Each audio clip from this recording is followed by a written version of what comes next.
Good evening, everybody. If I could please have your attention. Good evening. Thank you very much for attending our North Tempe Neighborhood Association and League of Women Voters Tempe Candidate Forum. My name is Darlene Justice. I'm president of the North Tempe Neighborhood Association, also referred to as NTNA. Over numerous years, NTNA has participated in helping to resolve issues and concerns relative to our community in Tempe. Most recently, petitioning Tempe for our Tempe Papago Park Preserve, which was ratified with a vote from Tempe citizens. We also supported the first annexation and development into the county island after many years of meetings and NTNA annual cleanups. We sincerely thank the City of Tempe for the opportunity to hold this televised and taped forum. Thank you, Chris Baxter, Jason Wolf, and Eddie Garcia for your assistance. Our Tempe city government is the closest to its citizens and has the most important impact on our daily living. We especially thank each candidate who are here this evening. Thank you for your dedication, hard work, and your service to Tempe and participation in this forum. Thank you to all citizens, Tempe staff, and elected officials attending tonight, and to those watching on Channel 11. NTNA does not endorse candidates. Individuals within NTNA can endorse candidates. NTNA forums are conducted in such a way as to provide civil and respectful discussion of opinions and positions. The assistance from the League of Women Voters helps to achieve this goal in a fair, balanced, and nonpartisan way. Assisting the forum tonight are volunteers from the League of Women Voters: Irma Muslim, Candace Engler, and Haley Connor.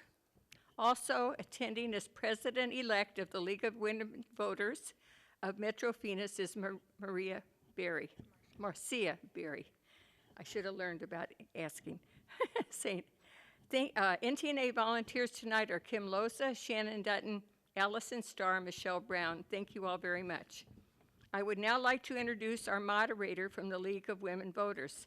Cindy Hans is a retired educator spending over 20 years in public school education, in middle school, assistant principal, and a principal. After retiring, Cindy became active in civic activities, joining the League of Women Voters and becoming a deputy registrar with Maricopa County's Recorder's Office, thereby assisting in voter registration. She has worked every election since 2017. I now turn our candidate forum over to our moderator, Cindy Hans. Thank you.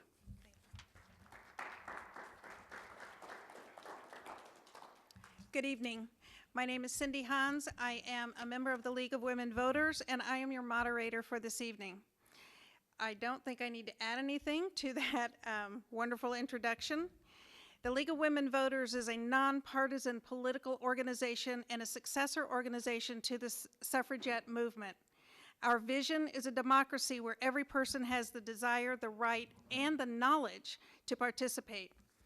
The League of Women Voters of Metro Phoenix adheres to the mission to register qualified voters to vote and to provide voters with the information they need to make an informed decision. We hope this evening will help you get some of that information that you need. According to League protocols, I have been chosen as monitor because I am neutral. I do not reside in Tempe, I do not know the candidates or anyone in Tempe government, and I cannot vote in any Tempe election. I am, however, a resident of Maricopa County, and I recognize the importance of Tempe and its contributions to the economic, educational, and cultural vibrancy of this county and the entire valley. So your vote is crucial. Your choices will have an impact far beyond Tempe's borders. As the League says, your vote is your voice. Before we begin, please silence your cell phones. And just as an aside, the restrooms are right across there. Our goal and the goal of the candidates is to ensure that all participants are heard in an environment of fairness and civility. The participants and I ask you to join us to allow each question to be heard without interruption. We have prepared questions, some of which are quite in-depth, and materials for those questions have been provided beforehand. And I will let you know which questions there are. We will have 3 parts to this evening: opening remarks, prepared questions. We will also, some of you have submitted questions on 3x5 cards. They are being managed in the back, and we will get to as many of those as possible. Any questions not read this evening will be provided to the candidates in an email. Every candidate will have the opportunity to answer them on their website or however they choose to do that. Finally, please be respectful of our time constraints. We only have 2 hours. And as attendees, we are asking you to refrain from applauding or demonstrating any support or non-support for the candidates. We all need to listen to every single candidate. The Tempe Council ballot will give you 3 seats to fill from a roster of 5. I am very pleased to say all 5 candidates are here tonight. There is one candidate running for mayor. He has also joined us, and he will be in the rotation of the candidates answering questions. Everybody will get a chance to go first. Everybody will get a chance to go last. And now I just want to introduce them, and following that, each candidate will have 1 minute to introduce themselves to you. In alphabetical order: Nikki Amberg, Doreen Garland, Randy Keating, David Lucier, Ugo Tapia, and Corey Woods. Ms. Amberg, it is yours. Thank you. My name is Nikki Amberg. I moved here from Louisiana about 25 years ago. My entire professional life has been in public policy. I started at the House of Representatives in Louisiana, and I ended up at the state senate here. I've also worked for the city of Mesa and the city of Tempe. So that's my professional life. My personal life, I've been super involved in my community. I would consider myself a community access activist. I was on the Tempe Community Council Board. I've been through all of my PTO boards because my kids went through all of the public schools here. And I'm currently on the Big Brothers Big Sisters of Central Arizona board. So I figured once my last one turned 16, this is a great opportunity for me to meld both my professional life and my love of community service. So that's why I'm running, and I'm pleased to be here. And thank you very much for hosting this forum. Thank you so much. Doreen Garland, and I practiced pronouncing these names. You did practice. My name is Doreen Garland. I have been on the City Council for 3.5 years, and I have enjoyed that time on council and being able to work with so many of you that are here tonight, and I'm sure some that are watching this at home. Before I got onto the City Council, I was in Girl Scouts, Little League, PTOs, National Charity League, same thing, we joke that we kind of mirror each other in our history, but did a lot of volunteering in the community. I wanted to make sure that I was active in the community, so I knew what was going on here, and I really wanted to participate in things that also involved my family and the activities that my kids were in. I really enjoy a lot of the things that I do on my free time also, I guess I should say. I am on the Tempe Impacts Education Foundation Board. I am in the Kiwanis group that does service, and Tempe Rotary Club that also does service in the community. But what I think has been really important is that I'm not only continuing to do the work that I do at the City Hall, but I'm also on the National Charity League, League of Cities Board of Directors, so that I can bring national stories and information to the city of Tempe to make city great here. Thank you. Mr. Randy Keating. Thank you very much. Thank you, North Tempe Neighborhood Association, for hosting this event, and the League of Women Voters as well, and for moderating. Appreciate you doing that. My name is Randy Keating. I'm a middle-class guy. I live in a working-class neighborhood here in the city of Tempe, and I'm running for a 3rd term on the Tempe City Council. I am also active in the community. I'm a member of Tempe Kiwanis and a proud Tempe Diablo, and I've been honored by the city of Tempe for my work on more than one occasion, so I'm very proud of that. I have a record that I'm very proud of that we're going to talk about tonight. Can't get too deep into it right now because I want to talk about 2 things that are very important to this organization.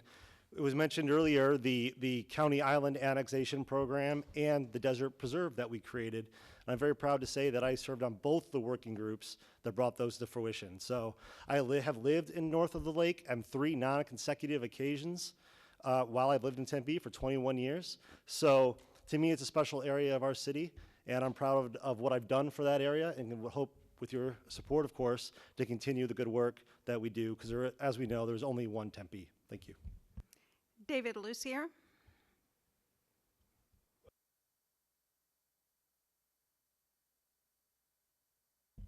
I want to be your next city council member.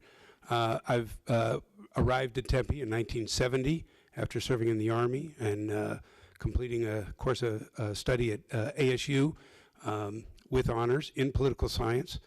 And you know, spent some time in the Army, went to Iraq and Afghanistan, came home, got very deeply embedded into the veterans community. Issues that directly affect the folks here in Tempe. I think that Tempe has kind of lost its North Star, and we need to recalculate, get back on track, start serving the residents of the city as opposed to serving the future residents and developers. Thank you. Hugo Tapia. Yes, hi, my name is Hugo Tapia, and I'm a husband, I'm a father, I'm a friend, and I'm a school psychologist for the Tempe Union High School District. I've been working passionately with youth throughout my career, and I will continue to do so here in Tempe.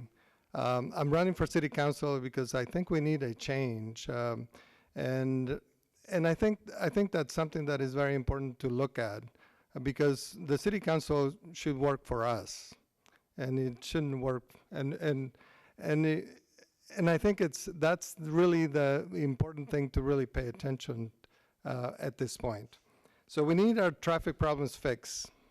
We need a lot of things addressed here in Tempe. Like, we need to fully fund our first responders.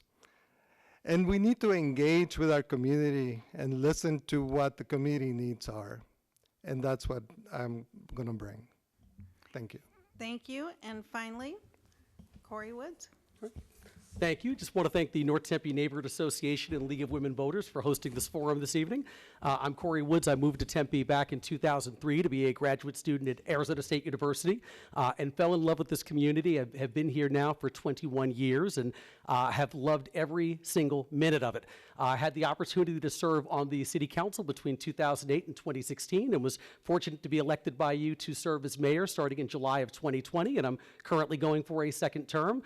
It really has been an honor to be the leader of the city of Tempe for the last 3.5 years, and I'm looking forward to continuing in that role, but wanted to make sure that even though I don't have an opponent, I'm still here and accountable to the residents of the city of Tempe and available to answer any questions that you might have. So once again, really appreciate the opportunity to be here and look forward to hearing your questions. Thank you. Thank you, candidates. The first question has been submitted to the candidates prior to this evening with a lot of documentation. It is complex, but I'm going to summarize it. Prior to this evening, they received this question with all the supporting documents with history and status of this issue. On September 25th, 2023, the Arizona Republic covered the events leading up to 2 near misses at Phoenix Sky Harbor. Tempe neighborhoods lie directly at the end of Sky Harbor's busy eastern runways. With these near misses, along with reports of understaffed and overworked air traffic controllers, the North Tempe Neighborhoods Association sent a letter and other documents to the FAA, the Federal Aviation Administration, Phoenix Sky Harbor, the cities of Phoenix and Tempe's United States senators and representatives. With the exception of Tempe city officials, those letters have gone unanswered.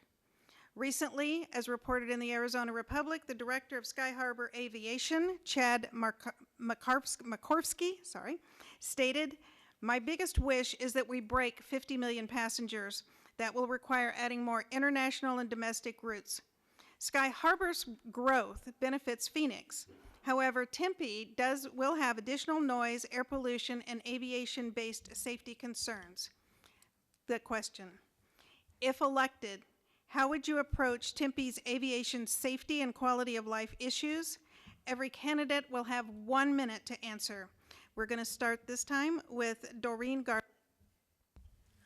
Thank you for that question. And there was a lot of information that was shared with us, and I really appreciate that they did share that information, because one thing that I did not realize was how, I mean, I had heard about the accident, the near misses over Tempe, but I did not hear about how often it was happening in other places in the country.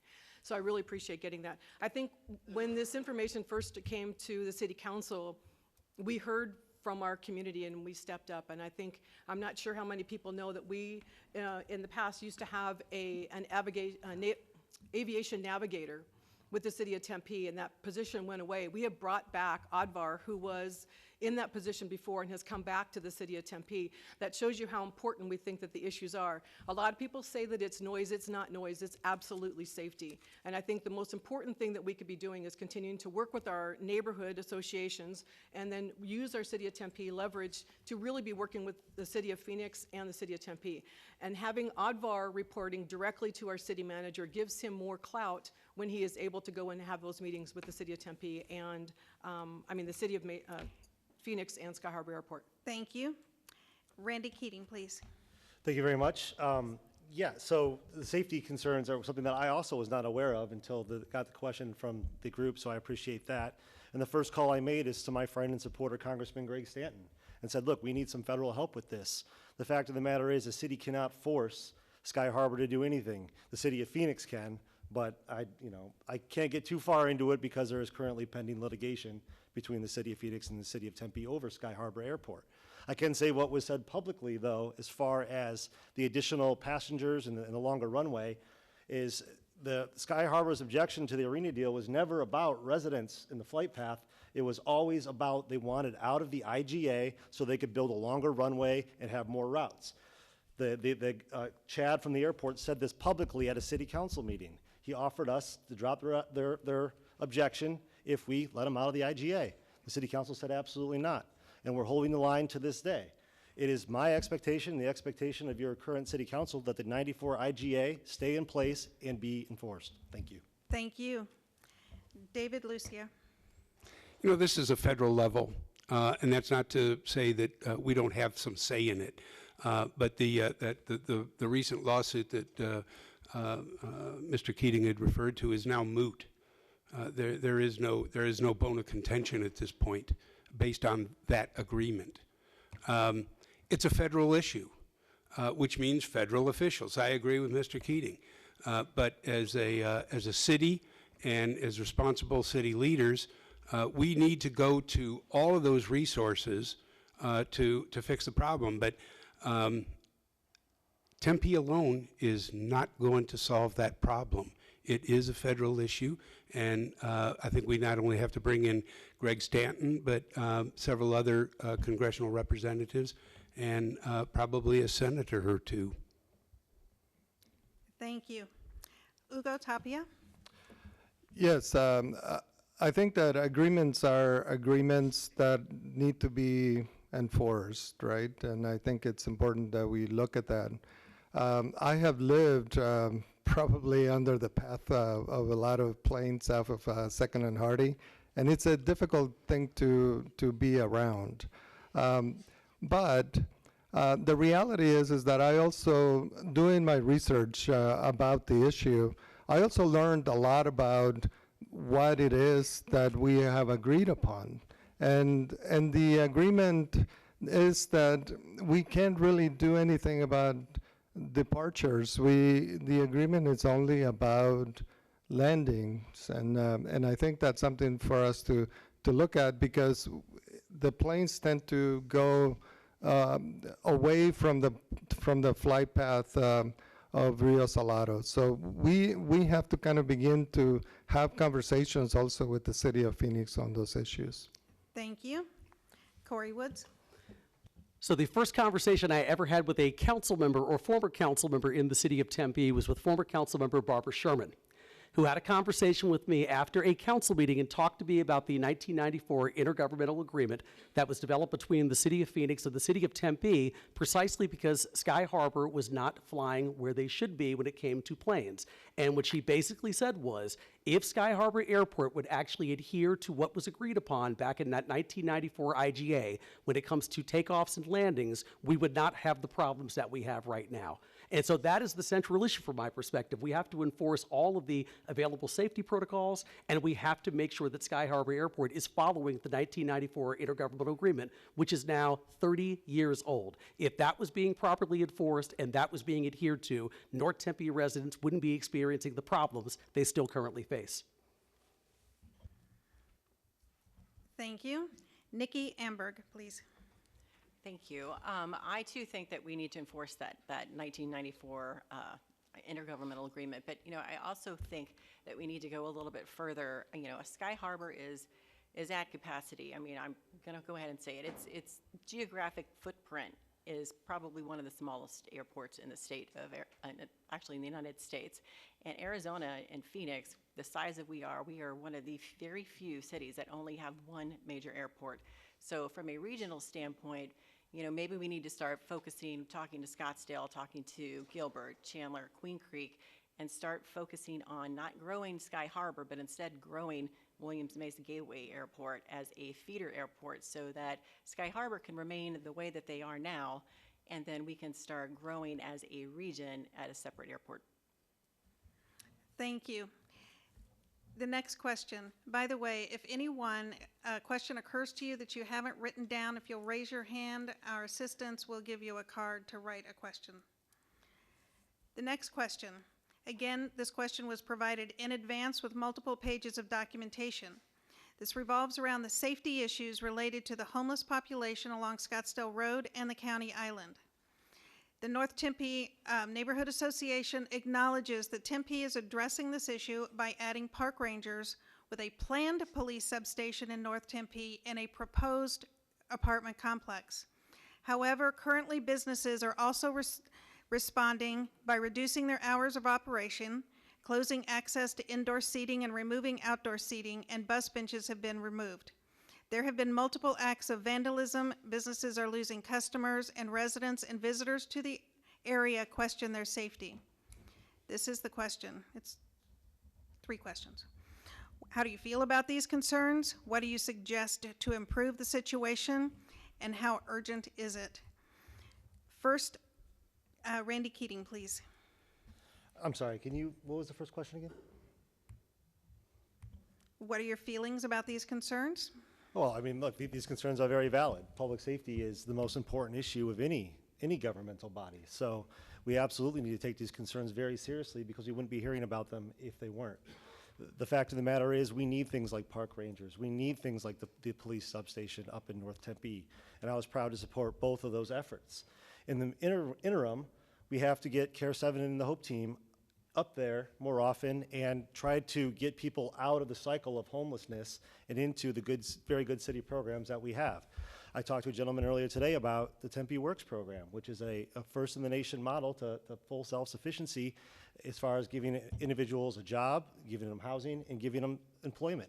Very proud of that program. It's been around for 5 or 6 years now, and I just found out the other day that 308 Tempeans have been touched by it. So we are doing good work in the city of Tempe. In fact, we just actually recently purchased a hotel with Hometown for All money to house individuals experiencing homelessness. It's about getting services to the doorstep, so to speak, of individuals that really need it. Thank you. Thank you. David Lucio? I've been involved in the homeless issues and homeless people for about 20 years now. And we took a comprehensive look at it.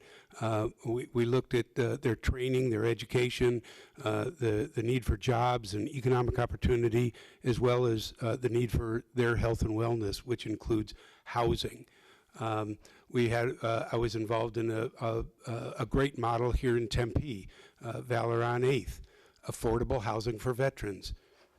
There's no reason why we shouldn't be able to do that tenfold. So I don't think enforcement alone is really much of an issue, much of an answer, but I think comprehensive strategies that really help take the homeless off the street and towards self-sufficiency and success. Thank you. Hugo Tapia? Yes, I think the homeless situation is a very much a multifaceted problem.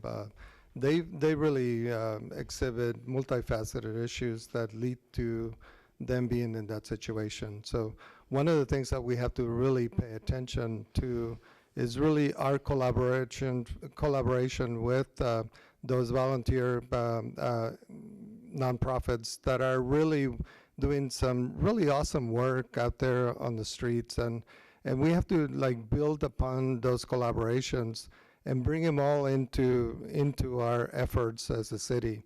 The city cannot do this alone, and we have been trying, and we're making strides, but I think at the same time, we could make such a huge difference if we develop a much more collaborative effort with all those nonprofits that are doing some really great work.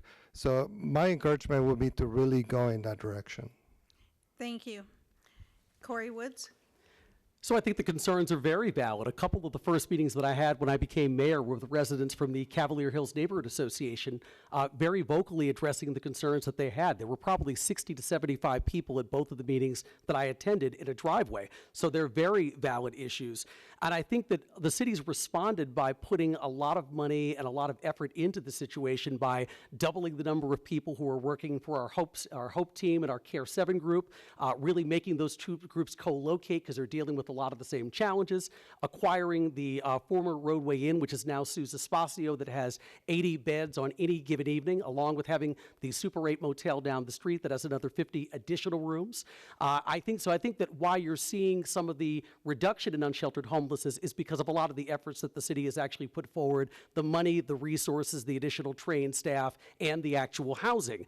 So I would say I really do believe that things are moving in the right direction, and I would definitely ask our residents to continue to support those efforts. Thank you. Nikki Amberg? Thank you. I too believe that the city of Tempe has some fantastic programs dealing with the homelessness. We've already talked about them, the Hope Team, Care 7, now the new Park Rangers. But, you know, from my perspective, especially with the North Tempe, and you were so close to Scottsdale, you're so close to Mesa, you're so close to Phoenix, that maybe we need to start working on a regional approach, because as many people as we can get off the streets in the city of Tempe, there's more in the surrounding communities, and they're just going to come here. So maybe we stop looking as a city and start maybe looking as a region to see, as a region, you know, what are the best practices? What can everybody be doing at the same, you know, the same level? We can all be working with our fantastic nonprofits like TCAA. They do a great job. But unless we start working together with our surrounding communities, I'm really not sure that we're going to make a lasting dent. Doreen Garland? Thank you. I think a lot of the information that we've already talked about the Hope Team and the Care 7 team, I spearheaded with the mayor a mid-year increase in a budget to increase our Hope and Care 7 team to be a 24/7 directive out in the community. We're breaking up into 4 different zones so that our teams can get to know the people that are in that community and really be able to do the outreach better than we have been able to do before. You know, our unsheltered people are a concern for all of us. We want to be able to approach them with dignity when we go out and work with them. We have these hotels that are set up to have wraparound services around them. And yes, we do continue to work with the nonprofit organizations that are in Tempe because we can't do this by ourselves. We have hotels that we have people in that we need people to come and help volunteer and start serving food in those places for us to help us with the people that are already into those services. And you know, if we look at what we've already done in the community, we can always do more, but we are looking right now at what we can do to continue to find places to be able to have our homeless off the streets and into housing. Thank you. The final question that was prepared earlier and that was already submitted to the candidates also has to do with homelessness. Tempe has taken steps to increase affordable housing and develop effective and sustainable solutions. What additional solution would you propose to end homelessness? And our first candidate is David Lucier. Well, I'll repeat again. I've been involved in the homeless community for a couple of decades. There's a whole continuum of services that are needed and are available, and you get them through total collaboration. I think Hugo mentioned that. You bring in all the stakeholders, no matter how big, how small. If you're affected by that community, then you should be part of the solution. It's businesses, so we got profit enterprises, nonprofit enterprises, government, non-governmental, faith-based. I mean, you bring them all together and come up with these solutions. We don't have to reinvent the wheel, but we have to get people off the street, move them into housing. There may be training or other services that they need based on their mental, physical health. and put these together as a collaborative effort. We can do it as a city. We could do it regionally. We put together the Veterans Court here in Tempe, and it became regional. So it can be done. It's a matter of will and just getting it done. Thank you. Hugo Tapia? Yes, I believe that homelessness is one of those things that it's very much related to affordability and also the wage issues that we have in our society. People are not making enough to actually make a difference in their lives, and that's really impacting. I'm really concerned about our elderly population that is on a fixed income. They're on the brink of becoming homeless. And I think that's something that we need to pay attention to. As a city, we have to develop programming that is going to do a lot of prevention and not just intervention. And I think that's something that we have to really pay attention to as we move forward in evaluating how we approach these issues. We have to make sure that we are meeting the population's needs in all aspects of their lives. And that's something that we need to really move forward with. Thank you. Corey Woods? So 3 quick things. One, I think we need to find a way to acquire another hotel or a motel, which I know the city is very actively working on right now, because quite frankly, we just need more beds and more opportunities to provide places for people who want to get off the street. People have talked before about additional collaboration between the city and nonprofits and the faith community. I think it really is important to sit down and develop some kind of an asset map and figure out who's providing what, and then figure out where the gaps are so we can all then appropriately fill them, because we can't be stepping on one another's toes or not knowing what another group is doing. So I think that continued collaboration will be exceptionally helpful. But then obviously too, trying to find ways to increase the supply of affordable housing as quickly as we possibly can. That's why back on December 5th of last year, the City Council had a conversation about creating an additional bond question so we could find ways to create a separate pot of money that we could draw down on immediately when we actually have opportunities to acquire and rehab properties to create permanent affordable housing, both home ownership and rental, for people who truly need it. Thank you. Nikki Amberg? Thank you. Thank you, Corey, for stealing my thunder. I was going to start talking about affordable housing as well. One of the ways that you're going to be able to get folks off the street is to actually increase the amount of affordable housing that you have. And the city of Tempe, again, has actually won national awards for the programs that they're doing. But again, city of Tempe is landlocked, and once we start working with our surrounding cities to also have them deal with affordable housing issues, I think we can start making a dent with that. And again, with the homelessness issue, we really need to start working from a regional basis. Like we do a fantastic job with our nonprofits like TCAA. I've actually volunteered with St. Mary's Food Bank. I've gone and served meals for the homeless at La Paz de Cristo many times with my daughter through the National Charity League, and we absolutely love it. So continuing programs like that, I think, will go a long way, but we just need to do it more on a regional level so that people are getting the same services in whatever city that they're in, and that's where they are. Thank you. Doreen Garland? So affordable housing, we are looking at ways that we can increase the affordable housing in the city of Tempe, and we realize that in a landlocked city, the best way we're going to be able to do that is to take it into our own hands. As the mayor had mentioned, he talked about the bond that we're looking at to be able to have money available, but we're also looking at, we've already put money toward, and I think it was $3.7 million toward making some properties that we have shovel ready so that we can look at those properties and start developing our own affordable housing. That's the only way we're really going to be able to increase it and make sure that it stays affordable housing in our community. The other thing is I'm on the local jurisdiction committee, which is a part of the Maricopa Association of Governments, and what we specifically look at is affordable housing and to try to address the homeless situation on a regional map on the communities that are around us. How can we be working together to make improvements in these areas? It is not easier. It seems like sometimes Tempe is always pulling the weight, but we are trying to get other cities to step up and be a part of it with us also. I'm also on a board in the city of Tempe called For Our City, and they work with faith-based businesses and nonprofits for these issues. Randy Keating, please. Thank you very much. I agree with Ms. Amberg and most people at this table that this certainly is a regional effort. And I serve on a few different regional boards that these are issues we talk about every time we meet. Not only how do we build more affordable housing, but how do we make sure that each city is pulling its weight with regards to homelessness.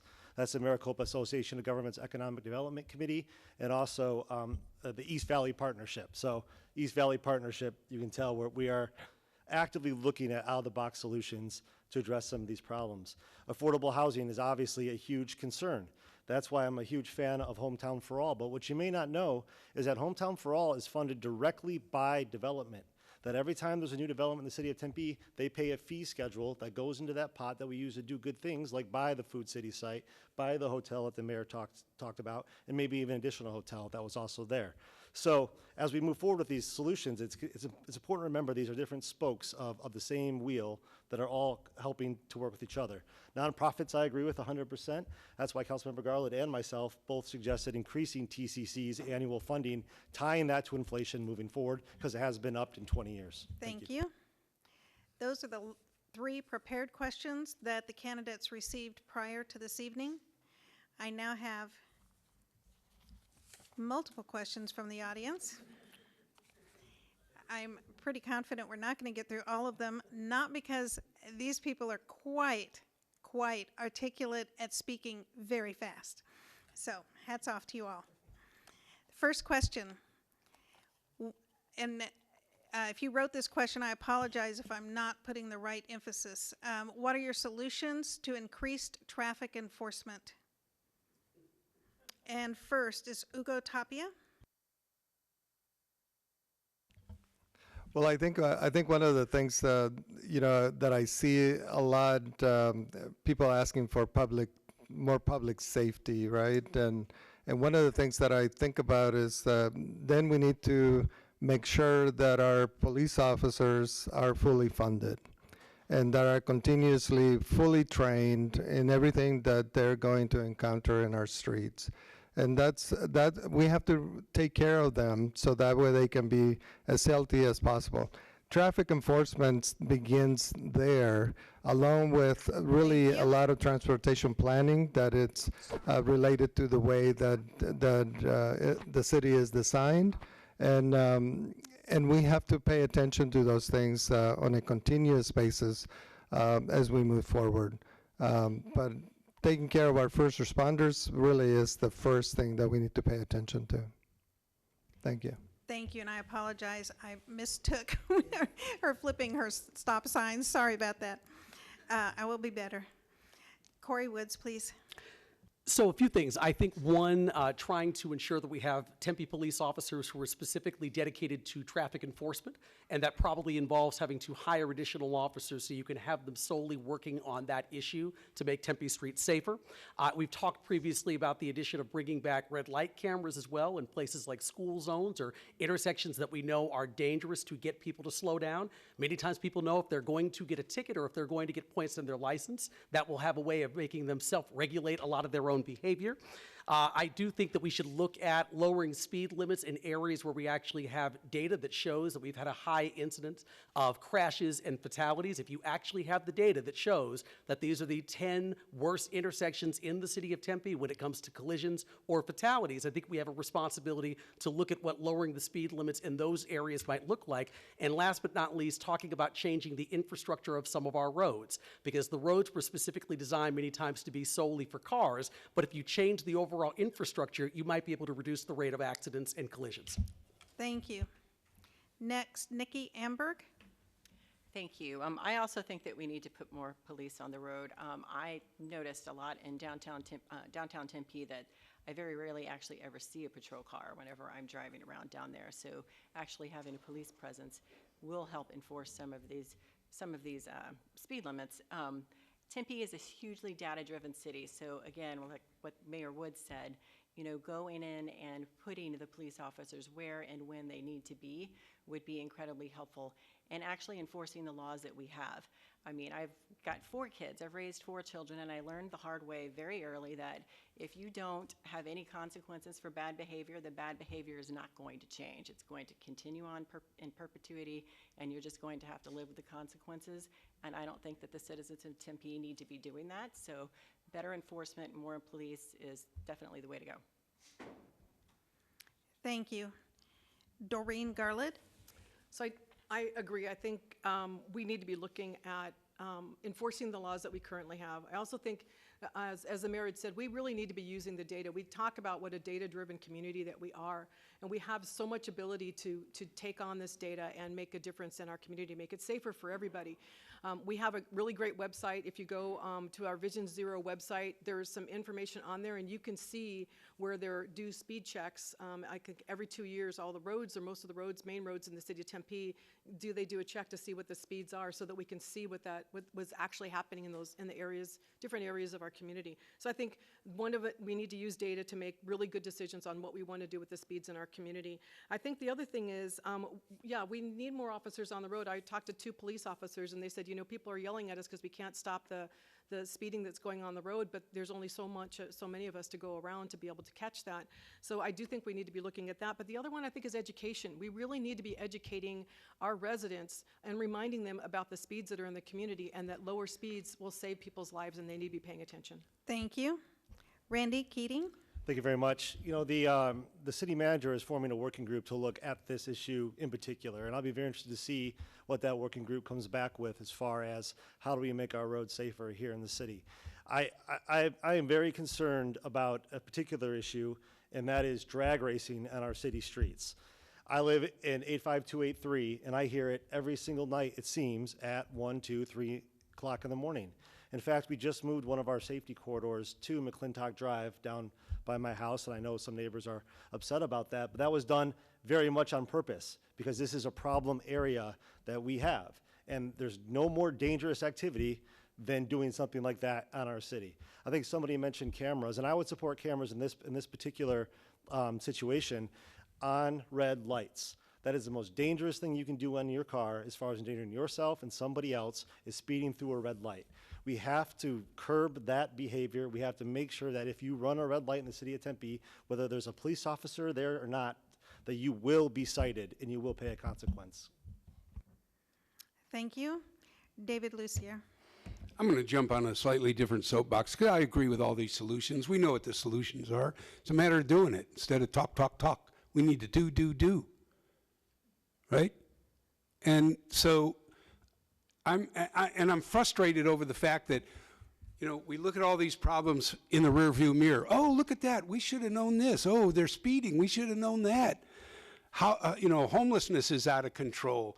Speed on our streets is out of control. These are all things. And for a data-driven community to have to continue to catch up, we still don't have capacity for the homeless. We still don't have a supply of affordable housing. We've known all this stuff for years.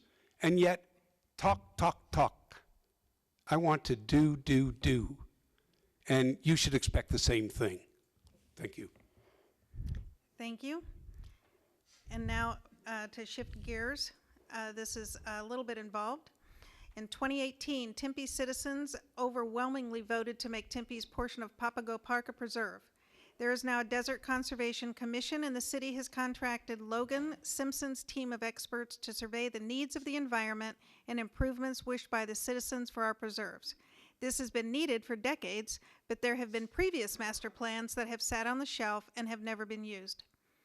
There are 2 parts to this question.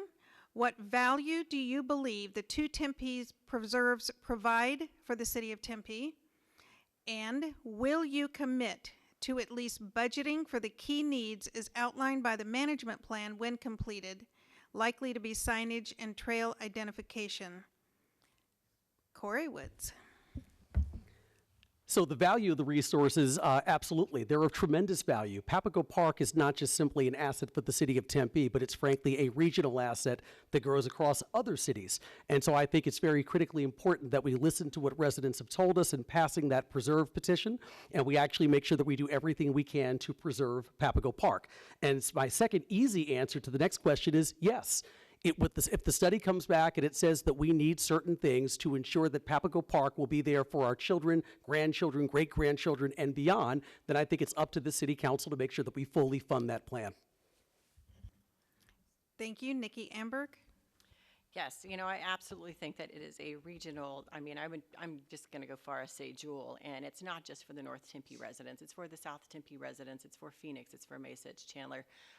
There are some fantastic things that are there that I honestly think that a lot of people don't even know about. So I totally 100% agree. And I've gone up there and I've picked up trash with the Keep Tempe Beautiful folks a few times, and I've seen it firsthand, you know, some of the things that are going on there. And I absolutely will support funding it. Thank you. Doreen Garland. It is an incredible asset, and it breaks my heart when I have gone to Papago Park, the Tempe Women's Club Park, or Evelyn Hallman Park and volunteered to do cleanups and have seen what has happened to the park area, the little spider trails that are on there that do not need to be on there. So yes, I think the ability for us to be able to look at a master plan and make a decision to protect that area better and to work on it is really, really important. And I definitely will be supporting it because it's the right thing to do. Thank you. Randy Keating. Yeah, so when I first moved to Tempe in 2003, I actually lived about a block away from Papago Park. So spent a lot of time there. I used to go there and look for fossils. Quite frankly, it's kind of embarrassing now, but it was fun to do at the time. So yeah, you know, I speaking of, you know, getting things done, I was proud to serve on the board that not only created that preserve, but created the Desert Commission as well. So it'd be very disingenuous to do something like that, to hold up to say, yes, because this is, as Ms. Amberg said, the gem of not only the city of Tempe, but the region, and one of the top 10 spots in the states as far as I'm concerned. So I'm looking forward to seeing what this master plan brings back, and I'd certainly be very happy to support making sure that we're protecting that space and investing in that space for future generations, because I didn't help create it just to watch it fall by the wayside and end up being, you know, anything less than its maximum potential. Thank you. Thank you. David Lucier. You know, this all, from what I hear, I mean, you know, the answers to some of these problems are pretty standard. But what isn't standard is the fact that, you know, whether it's enforcement or protection, we seem to fall short on both counts. Enforcement in our bed and breakfast, enforcement of traffic, enforcement of existing rules. We just don't seem to have that. And again, we're looking back. We always seem to be catching up. So, you know, preserving, protecting, enforcing, those are big issues that I think we need to look across the board as far as our city to make it more livable. That's the objective here. I want to make Tempe the most livable city in the state. And we're not going to do that by always looking in the rearview mirror and sitting around talking about it. Thank you. Thank you. Hugo Tapia. All righty. One of the things that I think about when I think about preserves, it's about the word, right? Preserve. We have to preserve it. So we have to say yes to the ability to continue to do that. And we do that because it really contributes to the healthy living that we need to have here in our city. Healthy living for our children. They need to have an opportunity to experience those preserves in the best way as possible, so that way they can actually develop that sense of value for what they're experiencing in their lives with nature. And that's the reason why that's important. So yes, I would thoroughly support that, because I think it's important to do that for everybody here in our city, because it helps us be healthy. Thank you. Thank you. The next question. Do you support Tempe's investigation and possibly developing policies to allow accessory dwellings in Tempe? Do you or someone in your extended family have experience with accessory dwellings? And we've come full circle. Nikki Amberg. Yes, you know what? I am in favor of the ADUs. Obviously, we need to do a little bit more research to make sure that the city adopts the right program for the right area of the city. I personally have never done it, but I will say that I've got a very good friend who is a neighbor who has lived in my community for a very long time, and she and her husband are now building a casita in their backyard. And once that's done, then her daughter and her son and their kids are going to move into the main house, and they're going to move back into the casita. So for options like that, I think it's absolutely vital. City of Tempe wants to remain aging in place, so that's the type of solution that we have. But again, we need to make sure that the rules that are being created, the ordinance that's going to be passed, is going to be fair to everyone, and it's going to hopefully take all of the considerations and potential problems going along with it before it's passed. Excellent, thank you. Doreen Garland. I think this is a great subject. We have been talking about this a lot, and there's Councilmember Hodge had a great, robust meeting this weekend discussing this issue, and I think this is a really great one to talk about.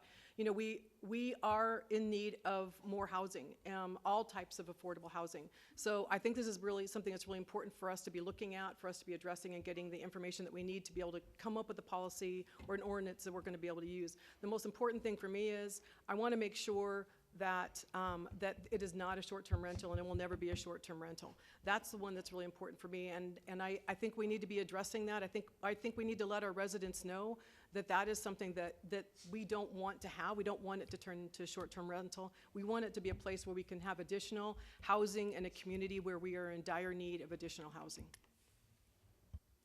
Thank you. Randy Keating. Yes, I do. I think, as Councilmember Garland mentioned, that there are reasonable protections that can be put in place to make sure that we are not turning things into short-term rentals. We are not adding to the existing problems of a neighborhood. The fact of the matter is there is a housing supply crisis in the nation, and Tempe is one of the areas that's a very big hotspot, as is our region and our state. So anything we can do to add more supply to the market will be able to help take some of the pressure off the existing housing. I'm 41 years old, currently the youngest member of the city council, and I bought my house in 2015, making roughly half what I make today. Today, I could not afford to buy my house. That is a huge concern. A whole generation of Americans, and it's not like I'm a young guy, 41 and under, are being priced out of housing all over the nation. And we have to do something about it. We talk about acting now and acting with all deliberate haste. This is something that we can do tomorrow that will make sure that we are adding to supply and giving younger folks a chance that I had, everyone on this board had, but they are not getting anymore. Thank you. David Lucier. Man, I feel like the odd man out here. I attended that meeting last weekend as well on ADUs, and it was very, very apparent that the shortcoming of that whole plan was enforcement. Do we enforce Airbnbs? No. Do we enforce parking in some of our neighborhoods? No. Do we enforce traffic violations, speeding? No. So why is all of a sudden this going to, what happens if a house sells? What then? Are they going to be held to the same standard?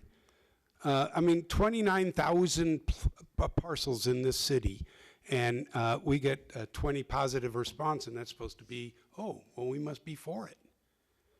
I'm sorry, but without the solid enforcement rules that can be addressed when they're violated, we don't even address the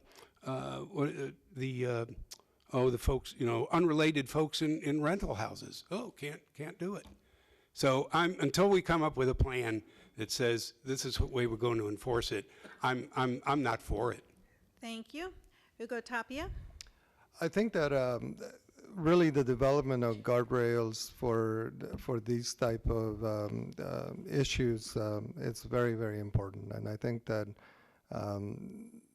that is really what the discussion should be about. It should be about how is it that we're going to make sure that it is affordable housing, that it's not predatory renting, because that happens in our community. And that's something that we need to really pay attention to as we move forward with the plans that we have in place.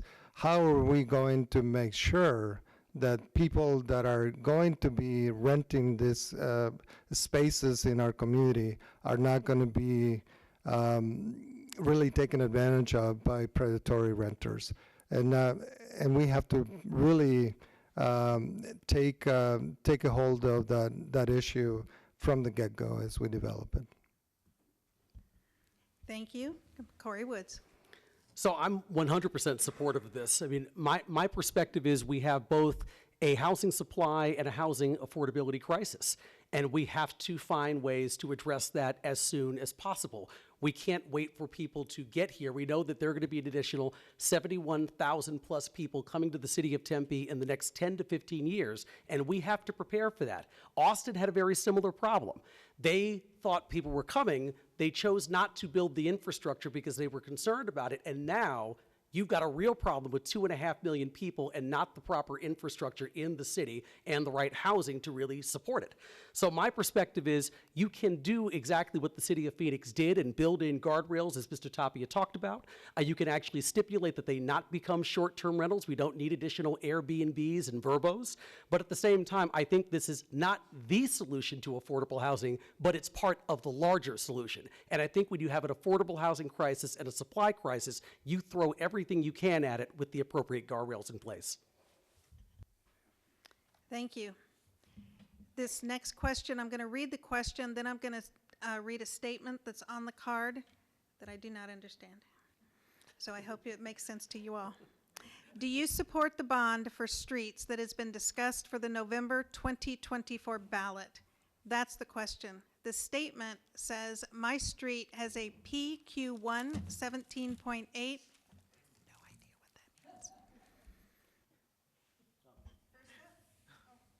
Sorry, first up, Doreen Garland. Yes, I absolutely support the bond. I think it is going to be really important. It's going to be a change maker in our community.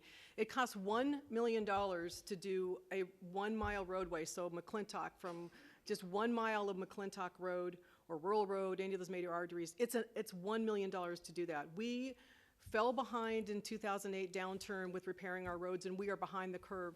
And in order to make a difference, this bond is going to make a difference. It's going to fix every single road in the city of Tempe in 4 years. That's what we are shooting for. I have been knocking on doors, as we all probably have, and there are a number of streets that we have seen and come across that I think that are not safe, that have cracks in them, that have potholes. We are trying to keep up, but you can't keep putting a Band-Aid on something. We need to be making a real difference. And so absolutely, I 100% support the bond. I think we all should be supporting the bond, because when you're out knocking on doors, that's one of the first things people tell you is, did you see my street when you walked up? So I think we should be supporting it. I hope all of you will support it also. It's really important for the community. Randy Keating. Yes, absolutely. Councilmember Garland is absolutely right. The city did years of deferred maintenance due to the economic downturn, and we are underwater, and we cannot get our heads above water as far as the maintenance that is needed for our roads. I live in 85283 off of Belle de Mar, and that's got to be one of the worst roads in the entire city. Potholes, chunks everywhere. It's really a public safety issue. So anytime that we can do an ambitious plan, like Councilmember Garland mentioned, where we're going to repave and bring our PQI up all around the city in a short 4 years, as opposed to the 15 plus years it would be without it, I think that's something that we absolutely have to do, because as I'm knocking doors, I hear about it every single day. Roads are probably the biggest concern of Tempe residents right now. So we have a real opportunity to, again, act with all deliberate haste to make sure that this problem gets solved, not immediately, because it'll be 4 years, but that's short in government work. Thank you. Thank you. David Lucier. Our street problem didn't just pop up last weekend. You know, it's been here year after year after year after year. I've driven better roads in Iraq. I mean, it just floors me that, and we're talking, the original question was about bond issues. I've got about 20 years of financial analysis, and I've worked on Wall Street and Silicon Valley, and there's more than one way to skin a cat. You know, we don't need to necessarily fix those roads in 4 years, maybe 5. You know, are we going to cut back our public transportation because of a shortfall? Just like that? Why don't we make room for some bonding there? I mean, I've gone through hundreds and hundreds of budgets, and you can change if they're flexible. It's the way to go. And just to throw out $200 million for roads in 4 years is not the answer I would look for. Thank you. Ugo Tapia? Yes, I think if I get a ticket for swerving around Elliott, please, I'm going to send it to you, Mayor. But I think that there's an issue that needs to be resolved, and I think that it needs to be resolved as soon as possible, because it is a safety issue. I have driven those streets, and it takes a significant amount of effort to actually stay on your lane when you hit one of those potholes. So it is about safety. And I think that for me, that's really the most important thing that we have going on here in this city. We have to make sure that our population is safe on a consistent basis, and that's what I'm committed for as we move forward, because we have to make sure that that occurs. So thank you. Thank you. Corey Woods? So quickly, so PQI stands for Pavement Quality Index. For folks like watching at home, I'm in government, so acronyms are kind of a way of life for me, but I want to make sure to tell everyone that. And it was a system that was started for the purpose of trying to actually do an analysis of all of the roads in Tempe and figure out with a numerical value assigned what the quality of that road was. The closer to 0, the worse it was. The closer to 100, the better it was. And it was also created so it wouldn't be sort of left up to politicians where I have to know the mayor to get my street repaved. It should be based on some kind of data analysis and not just simply knowing the right person at Tempe City Hall. But I think it really is critically important to get done. When I first started knocking on doors back in March of 2023, I didn't think that was going to emerge as the most common thing I would hear about at doors, but it is. It's what I hear about constantly. I love the city of Tempe. I think we're going in the right direction, but the streets desperately need to be addressed. So $180 million to fix streets in 4 years, I think is a tangible goal, and I think it's one we should pursue. I think waiting until 2035 or 2036 to get all the streets done is unacceptable to our residents, and we need an acceleration plan, so I support it. Thank you. Nikki Amberg? Thank you. Yes, I absolutely support this bond measure. I have knocked on so many doors, I would say, in the last 4 months, and I would say a good 70 to 75% of the problems that people are telling me about are the roads. One person even told me that every time she gets in her car, gets on her neighborhood street right in front of her house, a thing pops up on her car and says hazardous road ahead, and that's just absolutely unacceptable for the city of Tempe. But I kind of want to talk a little bit more about the bond issue and whether or not we should be bonding for this.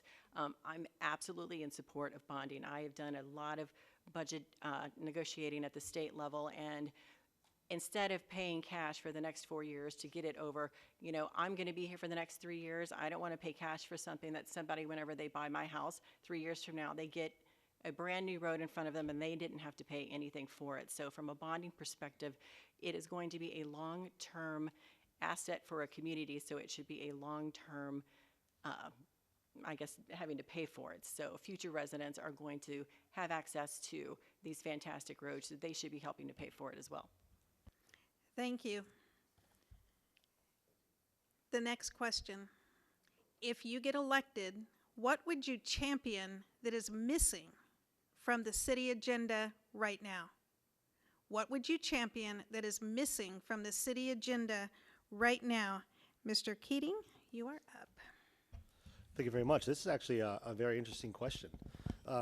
This is something that has not come up yet, and I think one of the things that we need to look at in the city of Tempe is underserved areas of Tempe. There are areas of the city that certainly are very nice, and there's areas of the city that aren't. And I think we need to look at ways that we can improve conditions all over the city, because I do believe that a rising tide lifts all boats. So one of the great examples of that is the Tempe Maker District, which put a zoning overlay over an area that was, unfortunately not the best in the city of Tempe. Not only do we get 400 units of workforce housing there, but we got new businesses to come in there as well. So there's other areas of the city that could also use some TLC like that as well. So I do think that while it's not being talked about actively today, it is an opportunity for the next city council to say, hey, what's the city going to look like in 10, 15, 20 years? Because that is what governing is. We are working on the problems today, but we also have to plan for the problems we know that are coming in the future. Thank you. Thank you. Mr. Lucia. Well, again, my vision is to establish Tempe as the most as you know, really the finest, most livable city in the state. That is just hugely, hugely important. That takes vision, and we don't have forward-looking vision. You ever try surfing from behind the wave? It doesn't work.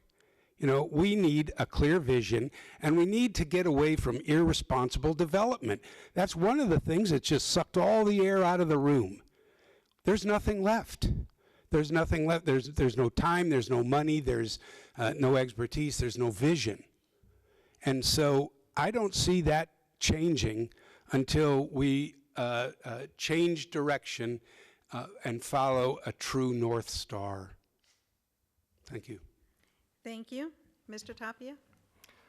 When I decided to run because I felt like we were failing at engaging with our marginalized communities. So we still have them here in Tempe. I see them every single day in our schools. And I work with a lot of kids, a lot of young people that continue to feel marginalized, and that's one of the things that I really need to bring into the city of Tempe, is really to develop that level of engagement that is actually meaningful to our citizens that really have no connection and feel like they don't belong to our city. So we have to really address that particular issue as we move forward, because they are continuing to be ignored, and we need to pay attention to them. That is critical, and our young people are struggling right now, and we need to embrace them and bring them back and get them to belong to our city again. Thank you. Mr. Woods? I would love to bring a new state-of-the-art hospital into the city of Tempe. Oh, thank you. That's one of the, I mean, we have Tempe St. Luke's that has served the residents of this city for decades, but as I look at the population growth that we're going to be experiencing, and I think about the number of people who are going to continue to age in place in their homes, having another sort of world-class hospital that could, emergency room facilities, prenatal care, and just sort of all types of other kinds of services, I think would be tremendously helpful to securing Tempe's brightest future. Thank you. Ms. Amberg? I'm going to go back to the affordable housing question. I know, and I've been around for a while, a lot of the new developments in the city of Tempe have been rentals. So what I would like to see is, if we're going to be, because we're landlocked, infilling a lot of areas that used to be commercial are now empty parking lots, have been empty parking lots for 10 years now.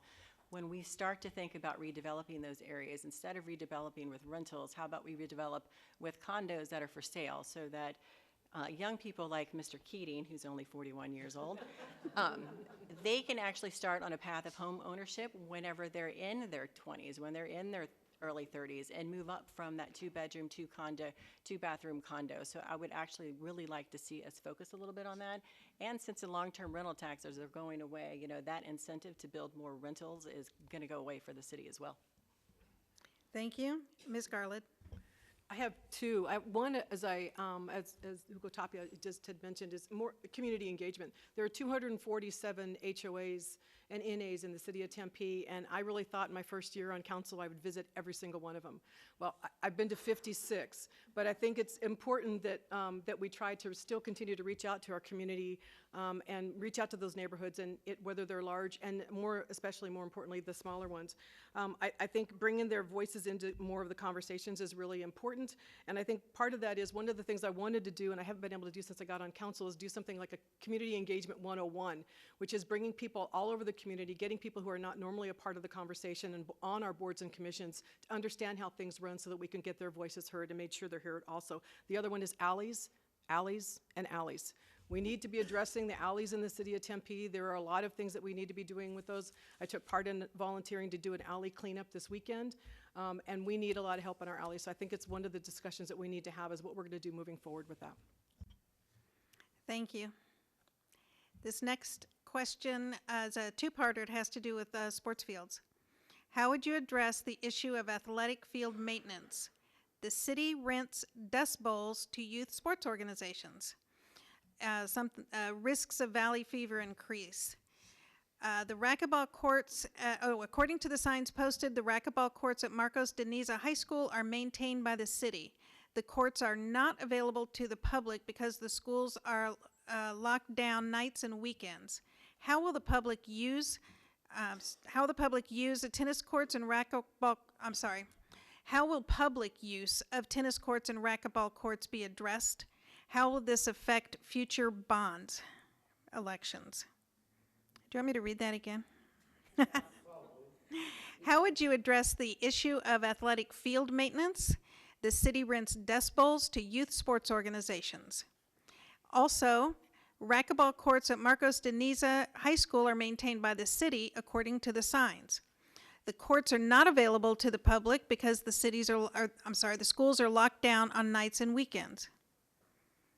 How will public use of tennis courts and racquetball courts be addressed?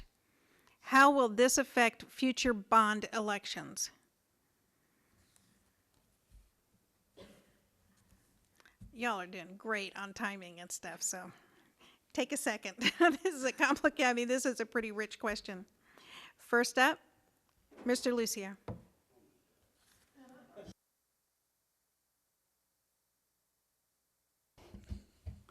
Well, first of all, it probably isn't going to affect future bond issues.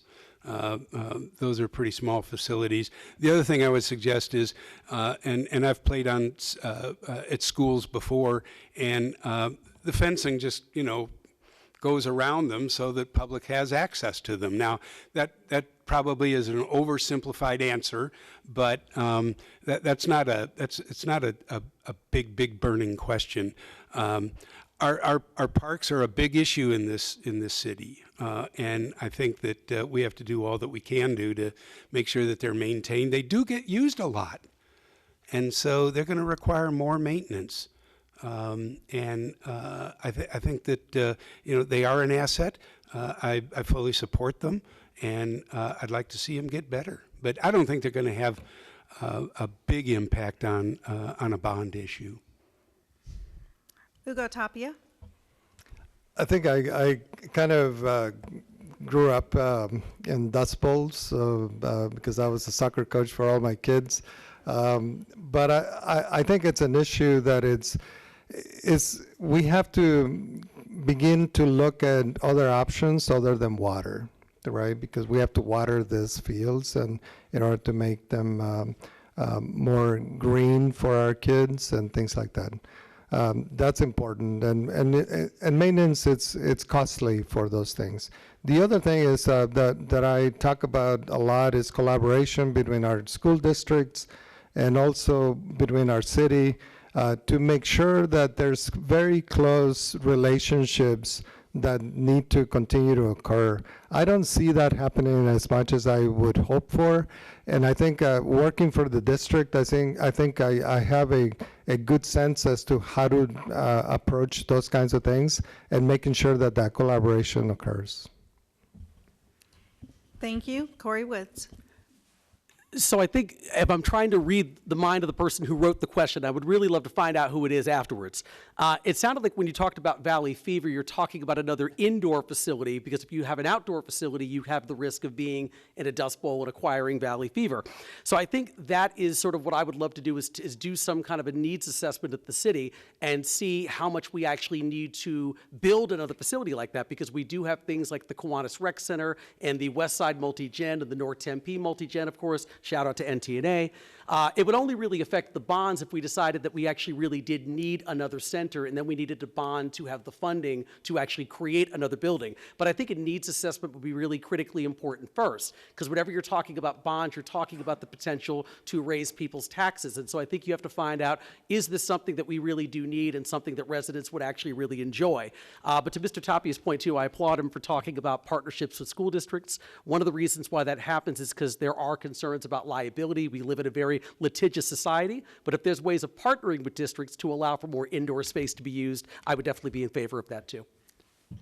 Thank you. Nikki Amberg. You know, as somebody that has, I would say for the last 4 or 5 years, every year, request fields for the Corona Girls Lacrosse Club to practice on down in South Tempe, you know, I actually know the system pretty well. And as somebody that's done that, I will say that I'm going to give the city of Tempe Parks and Rec kudos that if we've ever had any problems, they're usually out there the next day fixing them. Is there a lot of dirt on the fields? Yes. You know, it's very difficult to paint lacrosse lines on dirt. You end up having to repaint it the next day. But you know, I think they do as good a job as they can. In terms of the school districts, I absolutely think that the city and the schools need to be community partners, especially on public access to amenities that belong to everybody. And if we do need to go out and do a bond, we need to do a little bit of research on that. And if that is necessary, then that's what we're going to need to do, because the city of Tempe kind of expects a certain level when it comes to their parks and their quality of life. And we need to meet that in any way that we can. And we need to use all the tools in our toolbox to do that. Thank you. Doreen Garland. I raised 4 children in the city of Tempe, 4 very active children. I don't think that there is a park in Tempe or surrounding areas that I have not been on. So I completely understand it. And really for me, I remember it depends on the year, what time of year it is, what that field is actually going to look like. But yes, as far as maintenance, yes, we should probably, if you're seeing a dust bowl, we should be working on making sure that we get grass in there, or that we're watering it, or doing something that's going to do a better job of not making it a dust bowl. I know that my kids just play soccer at Tempe Tempe Sports Complex, and occasionally, depending on the year, there were issues that we had with dust and not grass. But I think that's just a maintenance issue that we should probably be bringing up with our Parks and Rec department to ask them what we could be doing. So as Corey said, we'd like to meet with you better after this meeting. But to talk about this a little bit more is we have a council member who is on the governing board for the Tempe Union High School District. So that has really helped us to continue to have a great collaboration between the schools and the city. And we're going to continue to be able to do that because we've got great relationships with the superintendents in the city of Tempe. And I think that really helps us also. Thank you. Randy Keating. I agree. I think our school districts in the city work great together. My committee mate, Councilmember Hodge, is on the Tempe governing board, so it's something that we're constantly in discussions with. You know, the mayor's point was interesting about a needs assessment. If we are missing a need, I think that certainly needs to be done first before we start talking about any bond issues. Though that's not saying I wouldn't be supportive of it. It's just I don't know enough to know what I don't know on that. So if there is a need, then certainly it's something we want to address.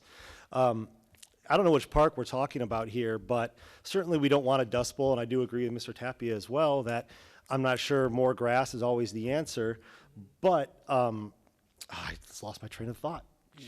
No grass. No grass. Oh, yeah. Should have lost it again. Oh, man, this was a good point, too. Oh, no. 20 seconds, come back later. Oh, man. That was a good one. No grass. I lost it. I'm sorry. If you think about it, you're going to have another chance in your final comments. And that concludes that question. Now we have another one. I have a lot of questions. Many historic neighborhoods and properties are under threat by development. What approach will you take to ensure that our few remaining cultural resources are preserved? Do I need to read it again? You're good? All right. Mr. Tapia? Okay. It's a huge question. I think that history tells us a lot about who we are, and we have to assure that we maintain that as much as possible. In terms of development, it needs to be actually a collaboration with the residents of those historical neighborhoods. in terms of listening to really what they're wanting to see happen in the development around them. Because it's valuable to maintain those historical neighborhoods. Now, responsible development is critical in our city. And we got to make sure that that responsible development really fits into what the cultural and historical perspectives of those neighborhoods are all about. So that's what I would support, to have conversations that are meaningful to get that responsible development accomplished. Thank you. Corey Woods. So I know in the nearly 2 years of sort of community meetings and conversations regarding the proposed General Plan 2050, one of the things that came to pass was that there was no change being requested to any single-family neighborhood in the city of Tempe. So if you live in a single-family neighborhood, you still can later on, and there's going to be no proposed changes to add multifamily or high-density housing with any of those existing neighborhoods. I also know that in a lot of the conversations, too, there were a lot of additional cultural resource areas that were actually put on properties to ensure that that wouldn't be the case. And I know that was frustrating to some of the folks who were pushing for more housing, but there was a concern raised by a lot of our residents that we needed to make sure that even if the downtown or Apache Boulevard or other parts of the community were going to continue to be developed, but that there were then additional cultural resource areas placed on a lot of our single-family neighborhoods and some of those adjacent places so they would remain their sort of consistent look and feel. Also, last thing I know, since we keep talking about bonds, the council also is talking about putting together a bond for historic preservation that would also be on the ballot this coming November. Thank you. Nikki Amberg. Yes, I'm absolutely in favor of preserving our history here in the city of Tempe. But I just want to make sure that we all understand that these are the ones that are actually historically significant. It can't just be age. In my personal opinion, just because something is 70 years old doesn't mean that it's really of historical significance in the city of Tempe. So we really need to set some pretty good, very clear guidelines as to what is historical and what isn't. I thrown around the whole Supreme Court, porn reference, I know it when I see it. And I think that, could be a little bit part of there, but again, stuff like the Hackett House, the old Monty's restaurant. We know that those are historical, and we absolutely need to preserve them, and the city needs to do everything in its power, including maybe doing some bonds so that the city can purchase them like they've done in the past to make sure that they're still here for future residents. Thank you. Doreen Garland. Since I got on council and even when I was running, historic preservation has always been something that's really important to me. And I have fought when I've been on council to make sure that we preserve the buildings and the properties that we have and really set up boundaries to be able to protect them. I do think that that's really important. I'm glad that the mayor had mentioned the idea that we're looking at about a historic preservation bond, because I think that that's another one of those things. We just don't have, $1 million sitting in my back pocket or any of ours, that if a building came up and it was available to purchase, that we would be able to run out and grab it. The one I think about specifically in my head, and this is just purely personal, is the Tempe Women's Club building. I would love to be able to have money in my back pocket to be able to say when that thing came available, we'd be able to jump on that, and then we'd be able to turn it into something that the city of Tempe could use that does have historic preservation parts of it, and it has a lot of history with a lot of people here in our community. So I think it's really important that we think about that, and I do like the part that we added to our 2050 plan that talks about the culture resource areas. I think that's super smart. I'm glad we did that. Thank you. Randy Keating. Thank you. Yes, I agree with Councilmember Garland as far as the cultural resource areas. I think that's a great addition to the 2050 plan because our history is our story. We all participate in this city and we all live in the city, and it's a community of choice, so we do so on purpose. And Tempe's history is rich, not only for those that live here now and those that lived here in years past, but those that lived here thousands of years ago, the indigenous peoples that make up this area. So it's important that we are protecting those areas as we move forward to prepare for the future. We do not have to sacrifice our past to look forward to a better future. The mayor bringing up the historic preservation bond is a great shout out. I certainly support that as well moving forward because, again, it's important not to lose our identity as we prepare for the challenges of tomorrow. Something I'd also like to look at as we're talking about future historic areas is revisiting our character areas. Because while I agree with Ms. Amberg, it's certainly not a number that will say this is historical and this is not. But our character areas are what are going to define what truly is a historical part of the city of Tempe and what isn't. Thank you. Thank you. David Lucier. Well, I'll give you a couple of quick examples of my lived experience. I lived 20 years in Maple Ash, and developers came in, showed us their bright new shiny thing. We all gave suggestions. They patted us on the head like little children, shuffled us out the door, and said, well, you know, it's really a done deal. I had that happen to me as I was the chair of the Arts and Culture Commission. And those were the words this guy used. Well, that's okay. After talking to 15 commissioners, 2.5 hours worth of discussion, he actually got up, thanked us for our time, and said, but you know what? This is a done deal. Nothing changed. That's my lived experience. The other side of this is variance. And I tell you what, the city gives away variances like it was, like it was water.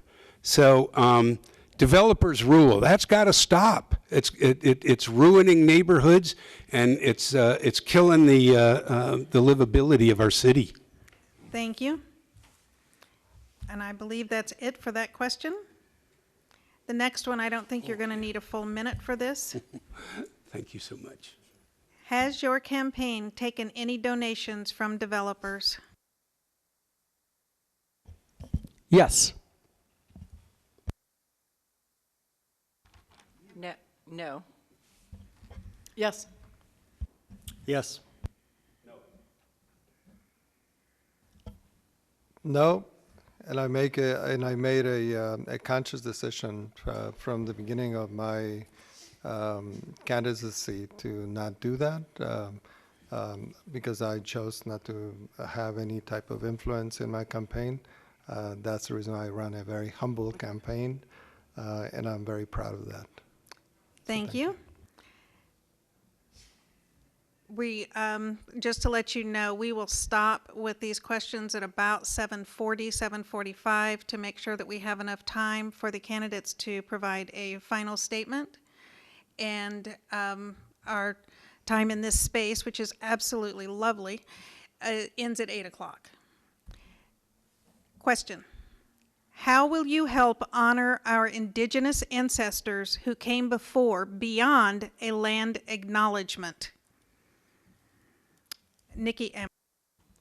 I think this kind of goes back to the historical preservation questions. So I think we absolutely should be doing everything in our power to preserve these areas and make sure that they're not here just for us, but they're here for our children as well. So anything that I can do in this area, I will absolutely be in favor of. And I know that with the flour mill area, I know that that is part of the development, and I absolutely agree with that. And I think in future developments, as we get into some of those other lands, we should absolutely be looking at that. That should be one of the criteria whenever we go to develop some of this land. Thank you. Doreen Garland. So we have a land acknowledgement resolution that was written not by the city of Tempe, but written by the 4 southern tribes that surround us. And we thought that was really important because we didn't want it to be a land acknowledgement of us telling them what we want to acknowledge. We let the 4 southern tribes tell us what they thought was important. The last line of that is that we will be good stewards of the land, and I think that's really important for us to be able to do that. The first thing we did is I was able to get a full-time permanent position on the Historic Preservation Commission for a person from the 4 southern tribes, which is really important because before they never had that. So you're talking about historic preservation of not only buildings but land and items and things here in the city of Tempe, and we didn't have somebody on that commission. We do now. The other thing we've done since the land acknowledgement resolution went through is something I think is pretty incredible. When we are putting out a request for proposal for artwork here in the city of Tempe, it used to just say first preference will be given to a Tempe resident. Now it says first preference will be given to a city of Tempe resident and or a member of the 4 southern tribes. I have to tell you, I talked to a member of the 4 southern tribes. He could not believe that we actually had that put on there. It brought tears to his eyes and mine too. Thank you. Randy Keating. Yeah, I agree with what has already been said. Historical preservation. I'm glad I mentioned that earlier. The fact of the matter is, this is land that was occupied for tens of thousands of years before anyone heard the name Tempe. So there are things that we can do, not only along the Butte, but in other areas of the city to acknowledge that and to celebrate that. Our strength comes from our diversity, not only of the people in the room, but the backgrounds that we represent moving forward. So any sort of historical preservation effort in the city needs to make sure that we're looking at past and present occupants of this land, being respectful of those cultures, and making sure that they're included moving forward. So to Councilman Garland's point, the art is a great start. And I loved at our MLK breakfast this year that they had that presentation and the dance. That I thought was very, very interesting to see, certainly entertaining. And it was great to see us taking a proactive approach to that acknowledgement beyond a land statement. Thank you. Thank you. David Lucier. Well, excuse me. It's not only important that we, preserve the past. I think that that's absolutely important. Preserve the history, learn the history. Also important is the future. And not only do I have family members, nieces and nephews who are Native, but a lot of really close friends on these in these Indian communities. I've worked with them for several years. We moved our Arizona Veterans Hall of Fame induction ceremony out to Talking Stick a few years ago. We do work, family counseling work down at the Toda Odom Reservation. So there's a lot of ties there, but we have to preserve not only the past, but make sure that we take care of the future. And we've worked also with Arizona State in advancing Native education, wellness, and job security. Thank you. Ugo Tapia. I think it's evident that for me that's one of the most valuable things that we have here in our city. It's really our celebration of diversity and celebration of the differences among our people. And I think that's something that we need to continue to have and to make sure that we maintain, and that we also educate our children about those things from very early on, so they can grow up valuing those pieces of our history and that are true history, and that we can continue to reinforce that, but the way that we live our lives and the way that we value the lives of others around us. So yes, I am very much a proponent of celebration of those particular issues of diversity. Thank you. Corey Woods. So I literally agreed with everything that Councilmember Garland said, to the point where I just don't even think I could top it. So the reality, and I know she's going to play that back even on her own at times. No, I mean, honestly, it's the work that she has done in terms of bringing Indigenous issues and the culture and history of Indigenous people to the City Council is frankly immeasurable. One of my proudest moments was after we worked on our land acknowledgement statement, seating, kind of my time as mayor and having her read the statement into the record, and both of us attempting to choke back tears as she did it. So I just wanted to say thank you to her publicly for the work that she has done. I mean, having her on the City Council has truly been a treasure, and the fact is she thinks about this every single day, and it's really provided a lot of education to myself, members of council, and frankly to our entire community, and I know that's going to last forever. Thank you. This is going to be our final question from the audience. Again, all questions will be gathered together and submitted to every candidate by the North Tempe Neighborhood Association. What is the next round of affordable housing looking like in Tempe?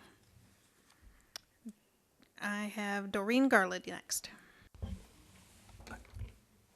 So I think affordable housing in Tempe looks like what we're, what we're already looking at doing is like the Apache property that was the Food City property, is again, being able to own our own property, being able to build our own affordable housing, which will have mixed housing in it, being able to have a restaurant that's on the bottom of it that has food that caters more to the community that it's around, and then being able to have services there that are available to everybody. The Envision Center that's going to be right near it, which is a community center that brings people together. It's going to have workshops in there for people that want to get jobs, people that want to be more active in the community. I think what I vision our next affordable housing is working something like that, and not just on Apache, but also it was spoken about by Darlene Justice at one of our council meetings, is why aren't we doing this in North Tempe around where Big Surf used to be? There's property over there that we should be looking at. So I think there's a lot of opportunities for us, but that's what I think it should be.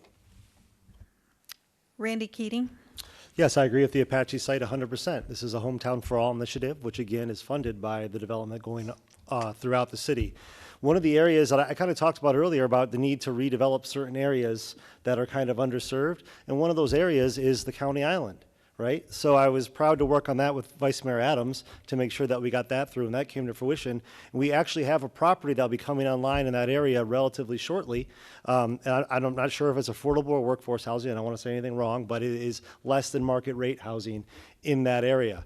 So that's a property that's going to generate $1 million in revenue for the city of Tempe, and a portion of that is going to go back into the affordable housing affiliate, which will then beget more projects. So that, and of course, I think ADUs as well. ADUs clearly are not a stopgap solution to adding to the housing supply that may not be as expensive as a $500,000 1,300 square foot house. Thank you. David Lucier. A couple of weeks ago, I sat in City Hall and talked to our city manager and our deputy city manager. And it became very, very apparent that after that conversation, this city needs to make a commitment to get into the business of workforce and affordable housing, because the free market isn't going to do it. Never has, hasn't so far, and so I suspect that they never will. And so the only way that we can envision affordable housing and workforce housing with wraparound services and things like that is if the city makes the commitment to get into the business of affordable housing and workforce housing. Short of that, ADUs aren't going to cut it. I mean, right now we've got about 200 units that qualify. And so I don't know how many others would qualify, but you know, again, we talked about enforcement, and there is no enforcement mechanism. So I would ask that I would lead the city to get into the business of workforce and affordable housing. Thank you. Ugo Tapia, sorry. Ugo Tapia, go ahead. We'll start the clock now. Oh. Lost my track of. Yeah, it happens. I was all going for it. Hold the clock. No, I think that one of the things that I think about when it comes to these kinds of things is the thought of driving by the Escalante neighborhood brought tears to my eyes. I think there are communities in our city that are being ignored.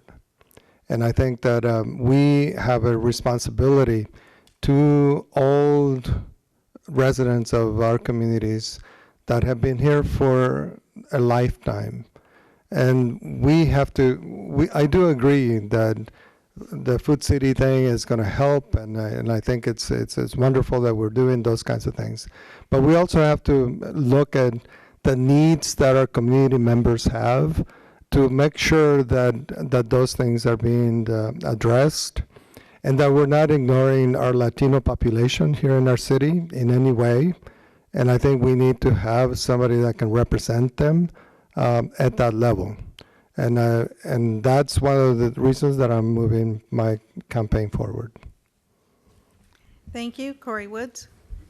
So my thing is, The Hometown for All program was created specifically to get into the business of creating more affordable and workforce housing by the city actually owning more parcels, because I agree with Mr. Lucier that you're not going to be able to create enough affordable housing by just letting market forces take over. The city has to have the ability to go out and acquire land in a city that's totally landlocked of 40 square miles, where we don't have a profit motive or a profit incentive.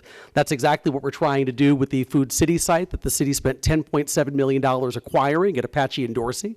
That's exactly what we're trying to do with Donnell Plaza at the southwest corner of Mill and Southern. The first press release we put out was how we find ways to preserve the Yucca Tap Room and create more live music and art there, while also creating more affordable and workforce housing options at that site. But I also think about things like the La Victoria Commons project, which is going to be a project through Copa Health in Newtown of creating well over 100 affordable rentals and 19 affordable for sale products through Newtown.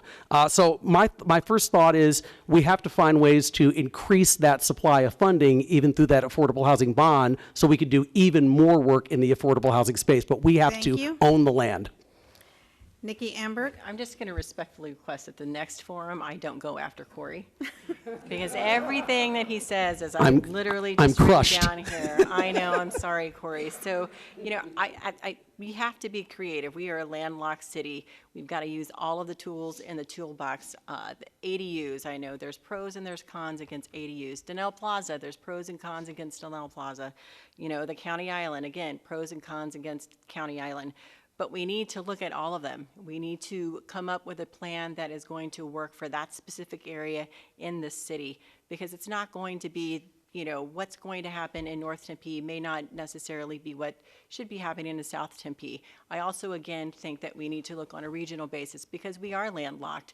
There's only so much that we can build in the city of Tempe, but the city of Mesa may be able to help. That's why we built the light rail line, so that if you're living on the light rail line in Mesa, you can hop on it and get into downtown Tempe if that's where you're working. If you're an ASU student, you can get to downtown Tempe, you can get to downtown Phoenix, but you can still live someplace that is affordable to you. So it may not necessarily be just a city of Tempe fixing this problem. We're going to have to work with as a regional partner to be able to do it. Thank you. We've now come to the end of our questioning. Each candidate at this point will have a minute and a half to 2 minutes, no more than 2 minutes, to make closing comments to gain your vote. When we started earlier, we went in alphabetical order. We are now going in reverse alphabetical order.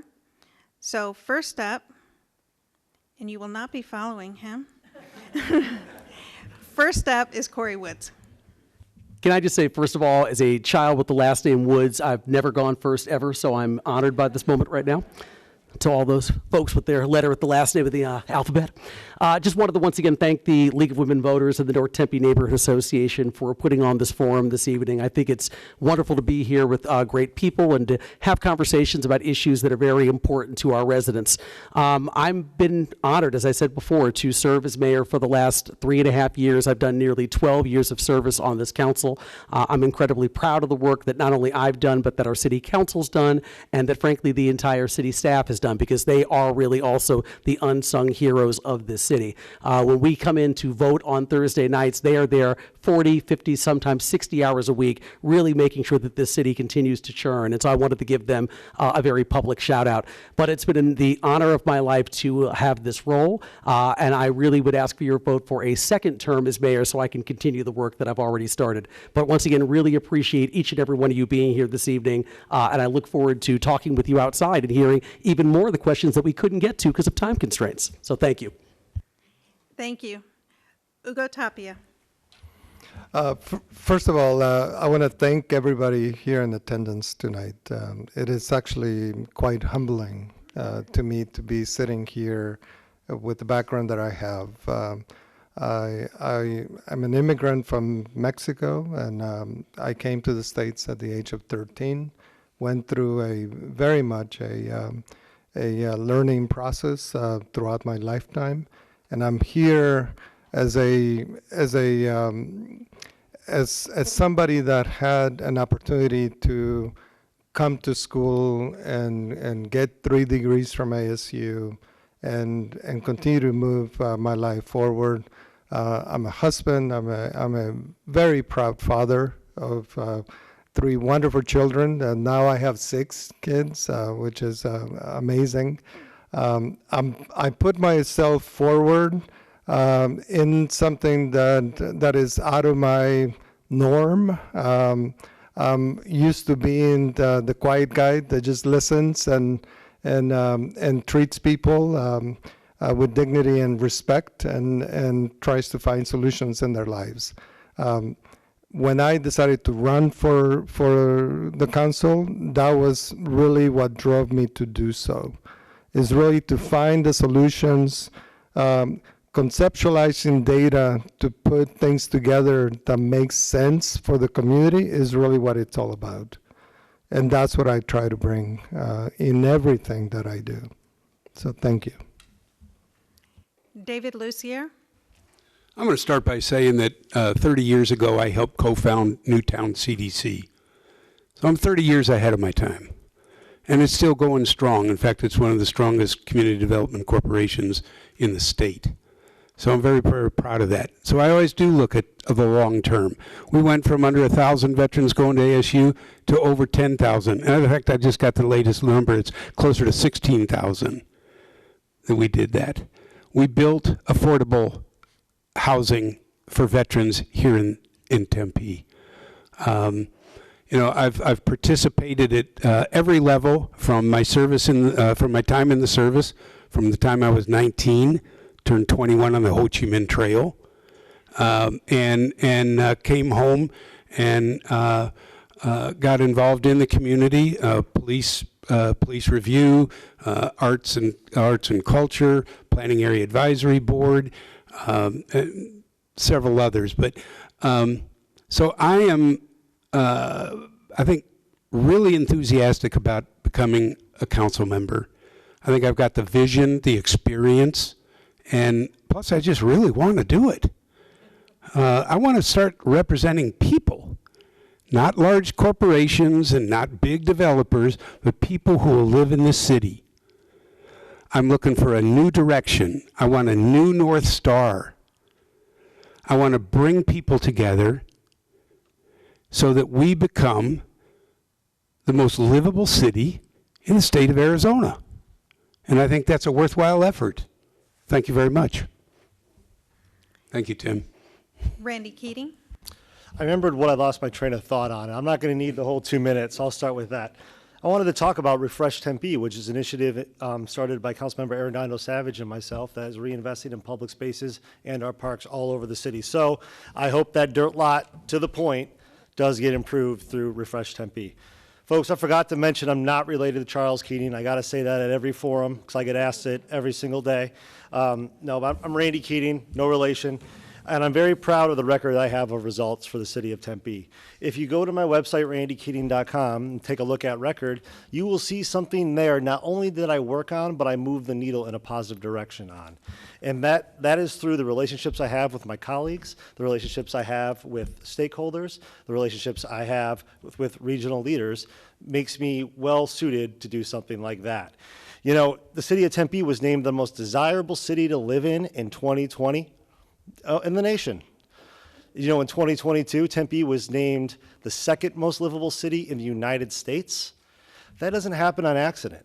That's years and years and years of good leadership from Mayor Harry Mitchell, Neil Giuliano, Mark Mitchell, Mayor Woods, Hugh Hallman, and everyone else that served on city council in that time. The fact of the matter is, this is a very serious job, and we have very serious challenges on the horizon.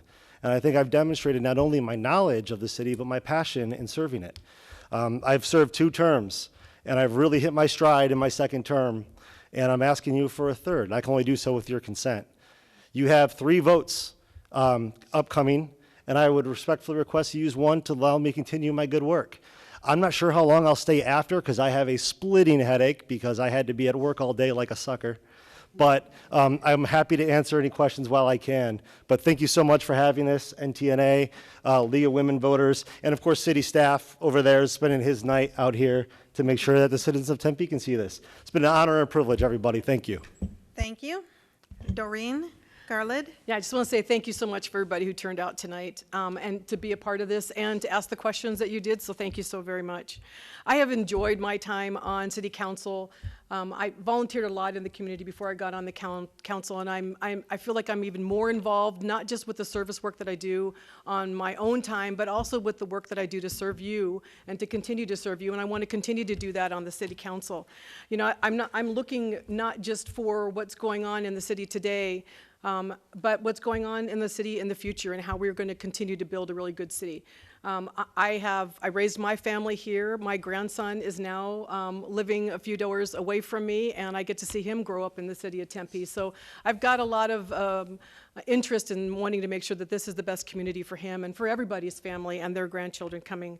And I want to say today is the National Day of Remembrance. I was able to speak this morning with the National League of Cities. They invited me to speak and to read a poem. This morning I read the poem, or excerpts from it because it's very long, called The Hill We Climb, and I think it's Amanda Gordon, I think is her last name. But part of it said something like, we are not perfect, meaning the nation, we are not perfect, but we make progress and we do it together. And I think that says a lot for us in the city of Tempe. We are not perfect, but we are making progress together as a city and as a community together. And I think that's really important for us to remember. Yes, we are making steps. At least our steps are going forward and they're not going backwards. So I just want to say thank you so much for everybody to be here. I do want to point out that I was asked to point out we have beautiful pictures that are on the wall here, so please stop and look at them. They reflect the art and the displays that are inside the museum that are behind us. And if you get a chance, go to garlandfortempe.com. You could look at other information about me from the past and what I want to look at for the future. You can also volunteer with us. And on your way out, feel free to pick up a sign. Thank you so much, everybody. Thank you. I too want to thank the NTNA and the League of Women Voters, and specifically I want to thank Darlene Justice because her emails to us have been fantastic, and the background information that she provided before this forum was incredibly helpful. I know for me, and I'm assuming for the other candidates as well. You know, I think that I actually have a unique position, and again, if you guys could give me one of your 3 votes, that would be fantastic. I have been a public policy workhorse for 25 years. I am well versed with most of the issues that were going on in the city and honestly the state. So if you are elected, if I am elected, you know, I'm going to be able to hit the ground running.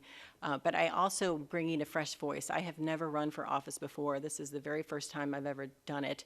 Again, this is a good time in my life to do it where I can actually meld my 25 years of public policy service with the 25 years that I have spent in this fantastic community. I have spent my entire time here. I raised all 4 of my kids, well, my 2 kids and my 2 stepsons here.